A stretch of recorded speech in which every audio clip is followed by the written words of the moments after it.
Hi, I hope you're doing well. Thanks for being here. In my last video, I talked about the important role that empirical evidence plays in our ability to understand the world, how improvements in technology have brought ideas about the nature of our universe out of the murky realm of metaphysical conjecture and into the light of physical experiment and observation. 2,600 years ago, Thales of Miletus reasoned that water must be the fundamental first principle of the universe, that is, the thing that all other things derive from. Methods of empirical fact-gathering improved to look deeper, to see there were things our senses were not able to detect. Through these improvements, we've been able to rule out water as a first principle, even calling into question if the idea of a material first principle is coherent in the first place. If there is anything that resembles the idea of a material first principle, it's waves, or energy. Discoveries like the Higgs boson, which validated the theoretical prediction of the Higgs field, provide explanations of how some waves, and therefore particles, have mass, and others, like photons, don't. Through a quick look at the CERN website, I learned that there is actually a whole lot more that is being investigated with regard to the Higgs boson, and more fundamental particles are not off the table for discovery. Some people, seeing how successful science has been in providing an accurate model of reality, have dismissed philosophy as no longer necessary. Besides the fact that it is pretty easy to consider the scientific method a form of philosophy, I've never been very receptive of that claim. It occurs to me that philosophy lives on the edge of scientific understanding, filling in gaps and providing models to test against. That edge is always moving, which means, for now, philosophy still has a job to do. Now, and maybe this is just an exercise in philosophy apologetics, suppose that edge was to disappear. What if we could learn all there was to know empirically? What if the only domain of knowledge with questions remaining was philosophy? I've often thought about the idea of progress and what that really means. Technological progress is pretty easy to define. We make things to do things, but better. We invent a machine that splits wood. Now we can split more wood. Devoid of any value judgment or concerns about negative externalities, that's progress. Social progress is a lot harder to define because it's so subjective. One person supports a program to provide safe drugs and needles to addicts because they see it as a necessary reform that saves lives and helps treat people with a disease. Another person rejects it because they see it as an invitation to the drug abusers of the world to come here to throw their lives away. Who is right? It's all a matter of interpretation, isn't it?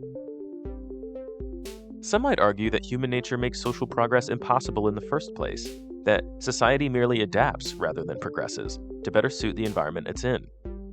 Any value judgment of good or bad, therefore, is merely post hoc rationalizing or socio-historical myth-making to explain why things are the way they are or to ameliorate past wrongs.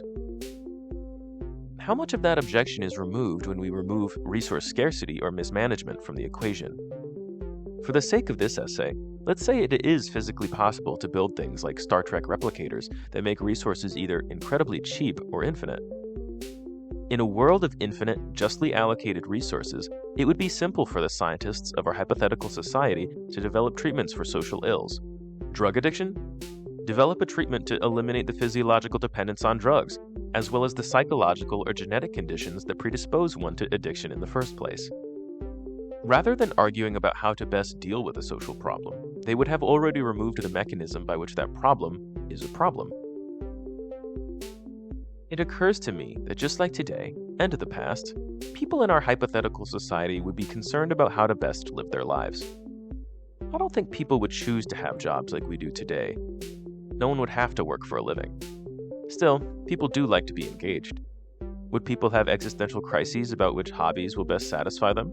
Or would they somehow know how to cater the perfect day, week, month, or life for themselves? Would people have more or less diverse preferences than now? Would it still be necessary to find yourself? I imagine the desire for validation, friends, and love would be intact.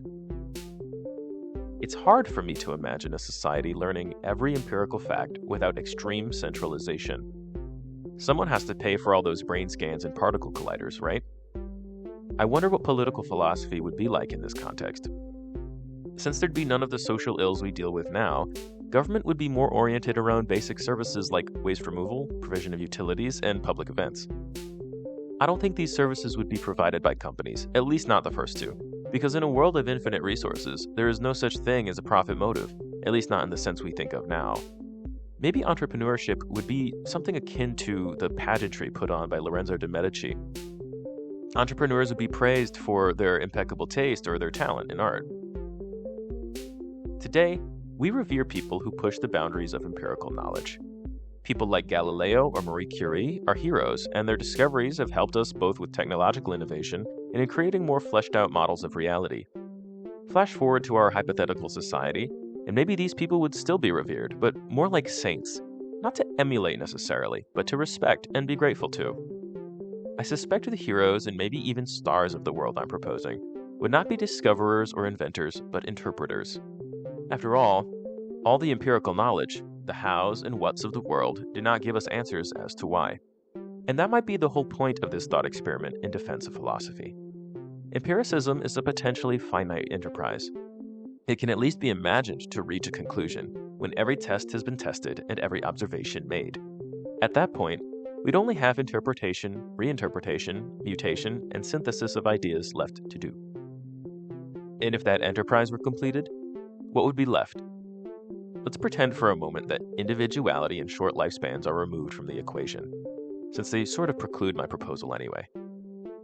If all minds formed into one collective, merging experience, sensation, and interpretation, would there be philosophy left to do? Getting to know ourselves in the context of the shared consciousness? We'd know everything. We'd have a singular value system. We'd be sort of like the Christian version of God, except instead of being composed of 3 parts, we'd be composed of trillions of minds, a synthesis of digital and neurological thoughts. Maybe we'd look to the act of creation to create meaning for ourselves, like how adopting a kitten can give you a sense of purpose. In this society of oneness, of omnipotence and omniscience, I think we would still need that sense of purpose. Maybe we would all play God to new species we create, loving them in our own way, caring for them, and gently pushing them in the right direction. Who knows? Maybe they'd even be able to teach us a thing or two.